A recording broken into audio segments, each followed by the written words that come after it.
Okay, so the entity can spawn on hooks, windows, generators, pallets only while they're up, and the actual exit trigger on the exit gates. For some reason, the entity did not spawn on totems or lockers yet, which I will explain why it should later. So for the hooks, the entity looks like this. It's like coming out of the back of the hook, and then it's gonna grow little spikes to kill the survivor. For the window one, it's just like smoke right here, and then there's a lot of messy spikes on it to block it. For the generator, it comes out from the back of the generator, usually where the light thingy is, and it will grab all of the other sides to block it from interaction. Now for the palette, it just looks like a goddamn mess. It looks like something that the entity would actually spit out. And the exit gate trigger would obviously look like this but with more spikes. So for the totems first, I would actually make it where the entity is actually protecting the totem. Like little claws grow out of it from the sides, and then it will actually close itself on the totem.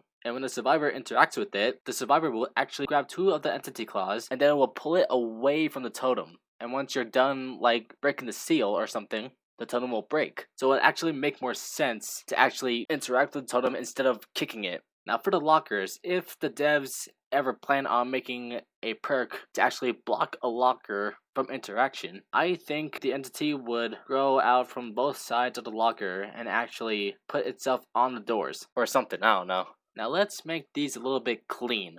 So for the hook, I don't think it needs a change, but for the windows, it's the same thing as a smoke and actual straight lines and actually little arrows, so it can actually look like a little gate. Now for the gen, it can go two ways. Like on all generator sides that are actually interactable, a little claw would show up and actually block each side. Or the entity can grow something out from the front of the interaction of the gen and actually spiral around it. Now for the palette, whatever this thing is, I would just change it to this, but a little bit thinner and more higher.